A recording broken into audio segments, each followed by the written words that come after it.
Hi everyone, welcome to our channel Narendra talks. Friends, Andhra Pradesh DSC school assistant social స్టడీస్కి సంబంధించిన సిలబస్లో భాగంగా ఇంటర్మీడియట్ మొదటి సంవత్సరం అర్థశాస్త్రం ఎకనామిక్స్కి సంబంధించినటువంటి unit wise Telugu medium bit bank వీడియోలు మన ఛానల్లో తెలుసుకుంటున్నాం. ఇంతవరకు మన ఛానల్లో యూనిట్ 1 నుంచి యూనిట్ 8 దాకా, యూనిట్ 1 నుంచి యూనిట్ 8 దాకా ఇంటర్మీడియట్ మొదటి సంవత్సరం ఫస్ట్ ఇయర్ ఎకనామిక్స్కి సంబంధించిన యూనిట్ వైజ్ బిడ్ బ్యాంక్ వీడియోలు మన ఛానల్లో అందుబాటులో ఉన్నాయి. ఈ వీడియోస్ లింక్స్ అన్నీ కూడా డిస్క్రిప్షన్లో ఉన్నాయి, చూడండి. అలాగే ఇవాళ టాపిక్ ఏంటి అంటే యూనిట్ 9 ద్రవ్యము, బ్యాంకింగ్, ద్రవ్యోల్బణానికి సంబంధించిన Telugu medium text book bit bank video ఇప్పుడు తెలుసుకుందాం. మన ఛానల్లో 3rd to 10th క్లాస్ 3వ తరగతి నుంచి 10వ తరగతి దాకా complete biological sciences, social sciences, physical సైన్సెస్కి సంబంధించిన టెక్స్ట్ బుక్ బిడ్ బ్యాంక్ వీడియోలు టెట్ డిఎస్సి సబ్జెక్ట్ కంటెంట్ పేరుతో ప్లేలిస్ట్ ఉందండి. ఇందులో ఈ యొక్క సబ్జెక్ట్ కంటెంట్ బిడ్ బ్యాంక్ వీడియోలు మన ఛానల్లో అందుబాటులో ఉన్నాయి. కేవలం టెట్ డిఎస్సిలకే కాకుండా అన్ని రకాల పోటీ పరీక్షలకు ఉపయోగపడే విధంగా ఈ వీడియోస్ను రూపొందించడం జరిగింది. ఈ వీడియోస్ లింక్స్ అన్నీ కూడా డిస్క్రిప్షన్లో ఉన్నాయి, ఒక్కసారి చూడండి. అలాగే Andhra Pradesh DSC school assistant biological సైన్సెస్కి సంబంధించిన సిలబస్లో భాగంగా ఇంటర్మీడియట్కు సంబంధించిన మొదటి సంవత్సరం, 2వ సంవత్సరాలకు సంబంధించినటువంటి వృక్షశాస్త్రం, జంతుశాస్త్రం, బాటనీ అండ్ జువాలజీలకు సంబంధించిన Telugu medium text book bit bank వీడియోలు యూనిట్ వైజ్ బిడ్ బ్యాంక్ వీడియోలు మన ఛానల్లో అందుబాటులో ఉన్నాయి. ఈ వీడియోస్ లింక్స్ అన్నీ కూడా డిస్క్రిప్షన్లో ఉన్నాయి, ఒక్కసారి చూడండి. అలాగే అన్ని రకాల పోటీ పరీక్షలు, ఆల్ కాంపిటేటివ్ ఎగ్జామ్స్కి ఉపయోగపడే విధంగా జనరల్ నాలెడ్జ్ అనే పేరుతో ప్లేలిస్ట్ ఉందండి. ఇందులో general knowledge, GK, practice bits videos అందుబాటులో ఉన్నాయి. ఈ వీడియోస్ లింక్స్ అన్నీ కూడా డిస్క్రిప్షన్లో ఉన్నాయి, ఒక్కసారి చూడండి.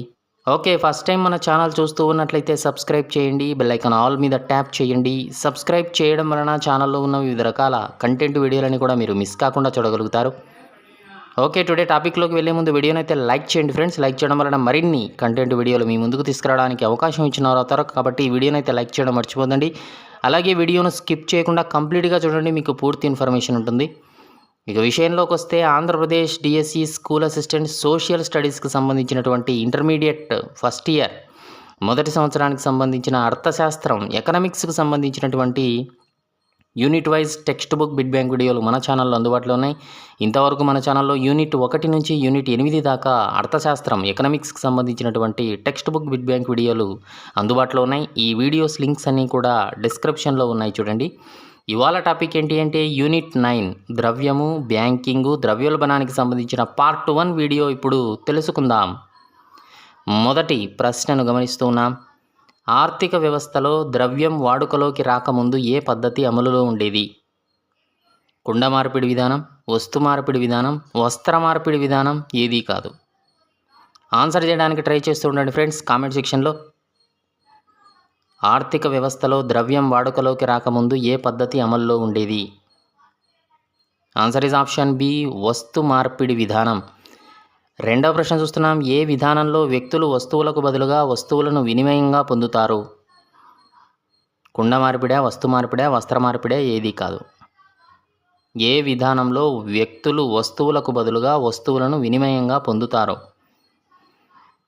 ఆన్సర్ ఈజ్ ఆప్షన్ బి, వస్తు మార్పిడి విధానం. మూడో ప్రశ్న చూస్తున్నాం. జనాభా పెరిగి కోరికలలో మార్పులు సంభవించి వర్తక వాణిజ్య వ్యవహారాలు పెరగడంతో ఏ విధానం అనేక ఇబ్బందులను ఎదుర్కోవాల్సి వచ్చింది? కుండ మార్పిడి, వస్తు మార్పిడి, వస్త్ర మార్పిడి, ఏదీ కాదు. ఆన్సర్ ఈజ్ ఆప్షన్ బి, వస్తు మార్పిడి విధానం. నాలుగో ప్రశ్న చూస్తే వస్తు మార్పిడి విధానంలోని సమస్యలను తెలపండి. 1. కోర్కెల సమన్వయం లోపించడం, సంపద నిల్వ చేయడంలో ఇబ్బంది, వస్తువుల అవిభాజ్యత, విలువలను నిర్ణయించే కొలమానం లేకపోవడం, వాయిదా చెల్లింపులలో ఇబ్బంది, సేవల మార్పిడి, పైవన్నీ. వస్తు మార్పిడి విధానంలోని సమస్యలు. ఆన్సర్ ఈజ్ ఆప్షన్ జీ, పైవన్నీ అండి. ఐదో ప్రశ్న చూస్తే ఉదాహరణకు వరి పండించే వ్యక్తి వస్త్రం పట్ల అవసరం ఏర్పడింది. అయితే వస్త్రం నేసే వ్యక్తికి వరి అవసరం అనేది అప్పటికి కలగాలి, ఏకకాలంలో కలగాలి. అలాగైతే వినిమయం లేదా మార్పిడికి అవకాశం ఏర్పడుతుంది. ఇరువురి కోరికలలో సమన్వయం కుదరకపోవడాన్ని ఏమంటారు? కోరికల సమన్వయం లోపించడమా, సంపద నిల్వ చేయడంలో ఇబ్బందే, వస్తువుల అవిభాజ్యతన, విలువలను నిర్ణయించి కొలమానం లేకపోవడమా? ఆన్సర్ ఈజ్ ఆప్షన్ ఏ, కోరికల సమన్వయం లోపించడం. ఆరో ప్రశ్న చూస్తే మార్పిడికి ఉపయోగించే అన్ని వస్తువులను నిల్వ ఉంచే అవకాశం ఉండదు. కొన్ని రకాల వస్తువులు నిల్వ ఉంచడం వల్ల పాడైపోయే అవకాశం ఉంటుంది. ఇటువంటి అంశాలకు సంబంధించిన అంశం కింది వానిలో ఏది? ఆన్సర్ ఈజ్ ఆప్షన్ బి, సంపద నిల్వ చేయడంలో ఇబ్బందులు. ఏడో ప్రశ్న చూస్తే పశువులు, కూరగాయలు, ఆహార ధాన్యాలు మొదలగునవి ఈ కింది వానిలో వీటికి ఉదాహరణగా చెప్పవచ్చు. ఆన్సర్ ఈజ్ ఆప్షన్ బి, సంపద నిల్వ చేయడంలో ఇబ్బంది. ఎనిమిదో ప్రశ్న చూస్తే కొన్ని వస్తువులను విభజించడం వల్ల వాటి విలువ క్షీణించవచ్చు లేదా పూర్తిగా నశించవచ్చు. ఇటువంటి వాటిని ఏమంటారు? కోరికల సమన్వయం లోపించడమా, సంపద నిల్వ చేయడంలో ఇబ్బందే, వస్తువుల అవిభాజ్యతన, విలువలు నిర్ణయించే కొలమానం లేకపోవడమా? ఆన్సర్ ఈజ్ ఆప్షన్ సి, వస్తువుల అవిభాజ్యత. తొమ్మిదో ప్రశ్న చూస్తే వస్తు మార్పిడి విధానంలో వస్తువుల విలువలను ఇతర వస్తువుల విలువలో చెప్పవలసి వస్తుంది. అంటే వస్తువుల విలువలను ఖచ్చితంగా కొలిచే కొలమానంగా కానీ సాధనంగా కానీ లేకపోవడం వల్ల ఈ విధానాన్ని అమలు చేయడం ఎంతో కష్టసాధ్యం. కోరికల సమన్వయం లోపించడమా, సంపద నిల్వ చేయడంలో ఇబ్బంది, వస్తువుల అవిభాజ్యతన, విలువలను నిర్ణయించే కొలమానం లేకపోవడమా? ఆన్సర్ ఈజ్ ఆప్షన్ డి, విలువలను నిర్ణయించే కొలమానం లేకపోవడం.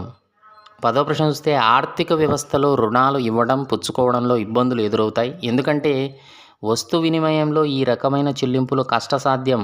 వీటికి సంబంధించినది ఏది? వాయిదా చెల్లింపుల ఇబ్బందే, సేవల మార్పిడే, ద్రవ్య విలువ కోల్పోవడమా? ఏది కాదు. ఆన్సర్ ఈజ్ ఆప్షన్ ఏ, వాయిదా చెల్లింపుల ఇబ్బంది. 11వ ప్రశ్న చూస్తే సేవల మార్పిడికి అవకాశం లేదు. విలువలను కొలిచే సాధనం లేకపోవడం వల్ల సేవల విలువలను వస్తు రూపంలో చెప్పడానికి వీలు ఉండదు. ఇటువంటి వాటిని ఏమంటారు? వాయిదా చెల్లింపుల ఇబ్బందే, సేవల మార్పిడే, ద్రవ్య విలువ కోల్పోవడమా? ఏది కాదు. ఆన్సర్ ఈజ్ ఆప్షన్ బి, సేవల మార్పిడి. 12వ ప్రశ్న చూస్తున్నాం. డాక్టర్లు, టీచర్లు, లాయర్ల సేవలు వీటికి ఉదాహరణగా చెప్పవచ్చు. వాయిదా చెల్లింపుల ఇబ్బంది, సేవల మార్పిడి, ద్రవ్య విలువ కోల్పోవడం, ఏది కాదు.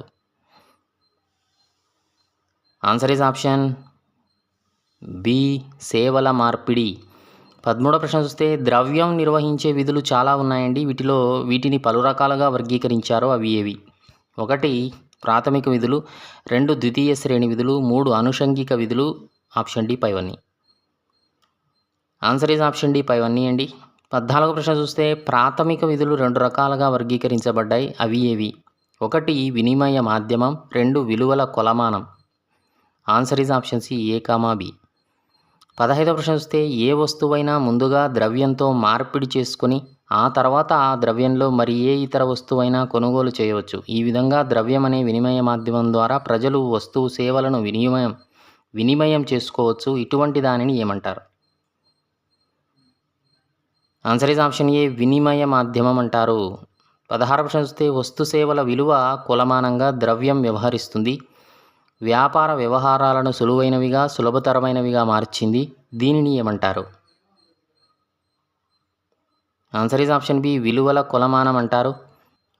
17వ ప్రశ్న చూస్తున్నాం. ద్వితీయ శ్రేణి విధులు ఏవో తెలపండి. విలువల నిధి, వాయిదాల చెల్లింపు ప్రామాణికం, విలువల బదిలీ. ఆప్షన్ డి పైవన్నీ. ఆన్సర్ ఈజ్ ఆప్షన్ డి పైవన్నీ అండి. 18వ ప్రశ్న చూస్తున్నాం. ఎవరి అభిప్రాయంలో ద్రవ్యం నిర్వహించే విధులలో విలువ విధి అతి ముఖ్యమైనది? ద్రవ్యం వల్ల మాత్రమే ప్రస్తుత ఆదాయంతో భవిష్యత్తులో వినియోగం సాధ్యపడుతుందని చెప్పారు. JM Keynes, Marshall, Amartya Sen. ఎవరు కాదు. Answer is option A, JM Keynes. 19వ ప్రశ్న చూస్తూ ఉన్నాం. ద్రవ్యం అనేది ఏ ఏ కాలాల మధ్య వారధిగా పనిచేస్తుంది? భూతకాలమా, వర్తమాన కాలమా, భవిష్యత్ కాలమా, పైవన్నీనా? ఆన్సర్ ఈజ్ ఆప్షన్ డి పైవన్నీ అండి. 20వ ప్రశ్న చూస్తున్నాం. ద్రవ్యం వాయిదా చెల్లింపుల ప్రమాణాలుగా వ్యవహరిస్తుంది. కావున ఏ విధిని నిర్వర్తించడం వల్ల వ్యక్తులు వస్తువులను కొనుగోలు చేయడం, బ్యాంకులు, ఇతర ద్రవ్య సంస్థల నుంచి రుణాలు పొందడం, షేర్లు, బాండ్లు, అమ్మకాలు, కొనుగోలు మొదలైనవి సులభతరమయ్యాయి? విలువైనదే, వాయిదాల చెల్లింపు ప్రామాణికమా, విలువల బదిలీనా? ఏది కాదు. ఆన్సర్ ఈజ్ ఆప్షన్ బి, వాయిదాల చెల్లింపుల ప్రామాణికం. ఓకే ఫ్రెండ్స్, వీడియోని అయితే లైక్ చేయండి, ఛానల్ సబ్స్క్రైబ్ చేసుకోవడం మర్చిపోద్దండి. 21వ ప్రశ్న చూస్తే ఏ సమయంలోనైనా ఏ ప్రదేశంలోనైనా ద్రవ్యాన్ని ఒక వ్యక్తి నుంచి మరొక వ్యక్తికి బదిలీ చేయడం సాధ్యమవుతుంది. ద్రవ్యం వల్ల విలువలు బదిలీ చేయడం తేలిక అవుతుంది. దీన్ని ఏమంటారు? ఆన్సర్ ఈజ్ ఆప్షన్ సి విలువల బదిలీ అంటారు. 22వ ప్రశ్న చూస్తే ద్రవ్యం నిర్వహించే విధులలో అనుషంగిక విధులు ఏవో తెలపండి. 1 జాతీయ ఆదాయ మదింపు పంపిణీ, 2 ఉపాంత ప్రయోజనాలు ఉత్పాదకతలు సమానీకరణ, 3 పరపతి వ్యవస్థకు మూలం, 4 ద్రవ్యత్వం పైవన్నీ. ఆన్సర్ ఈజ్ ఆప్షన్ ఈ పైవన్నీ అండి. 23వ ప్రశ్న చూస్తే ఒక సంవత్సర కాలంలో ఒక దేశంలో ఉత్పత్తి చేయబడిన వస్తు సేవల విలువలను అంచనా వేయడాన్ని ఏమంటారు?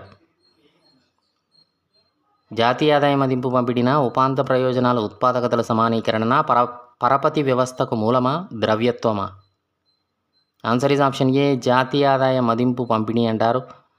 24వ ప్రశ్న చూస్తే వినియోగదారుడు తాము కొనుగోలు చేసే వివిధ వస్తువుల నుంచి పొందే ఉపాంత ప్రయోజనాలను ద్రవ్యాంతంగా సమానం చేయడం ద్వారా ప్రయోజనాలను గరిష్టంగా చేరుకోగలుగుతాడు. కింది వానిలో దీనికి సంబంధించినది.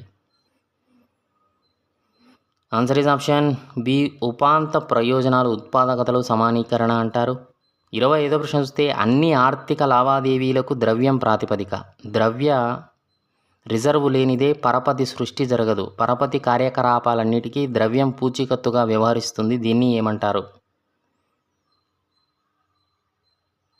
ఆన్సర్ ఈజ్ ఆప్షన్ సి పరపతి వ్యవస్థకు మూలం ఇది. 26వ ప్రశ్న చూస్తే ద్రవ్యానికి అత్యధిక ద్రవ్యత్వం ఉంటుంది. ద్రవ్యత్వ పరంగా ఆస్తులన్నిటిలోకి ఉత్తమమైనది. ద్రవ్యం 100% ద్రవ్యత్వం కలిగి ఉంటుంది. కింది వానిలో వీటికి సంబంధించిన అంశం. ఆన్సర్ ఈజ్ ఆప్షన్ డి ద్రవ్యత్వం. 27వ ప్రశ్న చూస్తే ద్రవ్యానికి అనుబంధంగా కొన్ని భావనలను నిర్వచించారు. అవి ఏవి? కరెన్సీ, ద్రవ్యత్వం, సమీప ద్రవ్యం పైవన్నీ. ఆన్సర్ ఈజ్ ఆప్షన్ డి పైవన్నీ అండి. 28వ ప్రశ్న చూస్తే కేంద్ర ప్రభుత్వం కేంద్ర బ్యాంకులచే ముద్రించబడి ఆర్థిక వ్యవస్థలోకి చలామణిలో వచ్చిన నాణేలు, పేపర్ నోట్లను ఏమని అంటారు? కరెన్సీనా, ద్రవ్యత్వమా, సమీప ద్రవ్యమా పైవన్నీనా? Answer is option A currency అంటారు. 29వ ప్రశ్న చూస్తే ద్రవ్యానికి ద్రవ్యత్వం ఉంటుంది. ద్రవ్యత్వం అంటే వెంటనే కొనుగోలు చేసే శక్తి, ఒక వస్తువును విలువ తగ్గకుండా సులభంగా తక్కువ కాల వ్యవధిలో ద్రవ్యంగా మార్చగల గుణాన్ని ఏమంటారు? కరెన్సీనా, ద్రవ్యత్వమా, సమీప ద్రవ్యమా పైవన్నీనా? ఆన్సర్ ఈజ్ ఆప్షన్ బి ద్రవ్యత్వం అంటారు.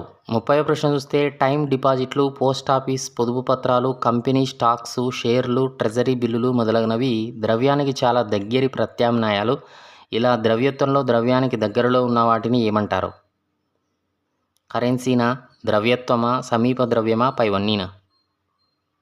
ఆన్సర్ ఈజ్ ఆప్షన్ సి సమీప ద్రవ్యం అంటారు. 31వ ప్రశ్న చూస్తున్నాం. ద్రవ్యము రకాలు తెలపండి. పూర్తి ప్రమాణం గల నాణేలు, తక్కువ ప్రమాణం గల నాణేలు, కాగితపు ద్రవ్యము, పరపతి ద్రవ్యము పైవన్నీ. ఆన్సర్ ఈజ్ ఆప్షన్ ఈ పైవన్నీ అండి. 32వ ప్రశ్న చూస్తే ఈ నాణేల ముఖ విలువ వాటిలోని లోహ విలువతో అంతర్గత విలువ సమానంగా ఉంటుంది. ఇటువంటి నాణేలను ఏమంటారు? పూర్తి ప్రమాణం గల నాణేల, తక్కువ ప్రమాణం గల నాణేల, కాగితపు ద్రవ్యమా, పరపతి ద్రవ్యమా? ఆన్సర్ ఈజ్ ఆప్షన్ ఏ పూర్తి ప్రమాణం గల నాణేలు అని అంటారు. 33వ ప్రశ్న చూస్తే భారతదేశంలో ఒకప్పుడు పూర్తి ప్రమాణం గల వెండి నాణేలు చలామణిలో ఉండేవి. ఇవి ఏ ప్రమాణం గల నాణేలు అని అంటారు? ఆన్సర్ ఈజ్ ఆప్షన్ ఏ పూర్తి ప్రమాణం గల నాణేలు అని పిలుస్తారు. 34వ ప్రశ్న చూస్తే ఈ నాణేల ముఖ విలువ వీటి అంతర్గత విలువ కంటే తక్కువగా ఉంటుంది. ఇటువంటి నాణేలను ఏమంటారు? ఆన్సర్ ఈజ్ ఆప్షన్ బి తక్కువ ప్రమాణం గల నాణేలు అంటారు. 35వ ప్రశ్న చూస్తే చిన్న చిన్న లావాదేవీలకు ఉపయోగించేందుకు విలువ ప్రమాణం ద్రవ్య యూనిట్లుగా విభజించి చిల్లర ద్రవ్యాన్ని ప్రభుత్వం జారీ చేస్తుంది. ఇటువంటి నాణేలను ఏమంటారు? ఆన్సర్ ఈజ్ ఆప్షన్ సి చిల్లర ద్రవ్యం అంటారు. 36వ ప్రశ్న చూస్తే వివిధ విలువలను సూచిస్తూ కేంద్ర ప్రభుత్వం కానీ, రిజర్వ్ బ్యాంకు కానీ, కేంద్ర బ్యాంకు కానీ జారీ చేసే కరెన్సీ నోట్లను ఇలా అంటారు. వీటికి ఉదాహరణగా 2000, 500, 200, 100 ఇలా కరెన్సీ నోట్లను చెప్పుకోవచ్చు. ఇవి ఏ ద్రవ్యం కింద చెప్పవచ్చు? ఆన్సర్ ఈజ్ ఆప్షన్ సి కాగితపు ద్రవ్యం కింద చెప్పవచ్చు. 37వ ప్రశ్న చూస్తే వాణిజ్య బ్యాంకులలోని డిపాజిట్లు మొదలైనవి, చెక్కులు, డ్రాఫ్ట్ల ద్వారా లావాదేవీలు జరపడం. ఇటువంటి ద్రవ్యం దేనికి సంబంధించినది? ఆన్సర్ ఈజ్ ఆప్షన్ డి పరపతి ద్రవ్యానికి సంబంధించినది. 38వ ప్రశ్న చూస్తే దేశ బ్యాంకింగ్ రంగంలో ప్రముఖ స్థానాన్ని ఆక్రమించాయి. ఇవి ప్రజల నుంచి సంస్థల నుంచి డిపాజిట్లను స్వీకరించి ఆ సొమ్మును వ్యాపారస్తులకు ఉత్పత్తిదారులకు రుణదాతలకు ఇచ్చి అనుసంధానకర్తగా వ్యవహరిస్తూ ఉన్నాయి. ఇటువంటి వాటిని ఏమంటారు?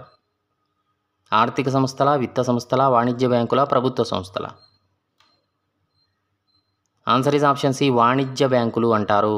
39వ ప్రశ్న చూస్తే బ్యాంకులు వ్యక్తుల నుంచి డిపాజిట్లను స్వీకరించి అవసరమైన వాళ్లకు రుణాలు మంజూరు చేసే సంస్థలు అని ఎవరి అభిప్రాయం ప్రకారం చెప్పడం జరిగింది?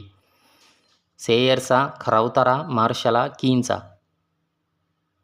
Answer is option A, Sayers అభిప్రాయం అది.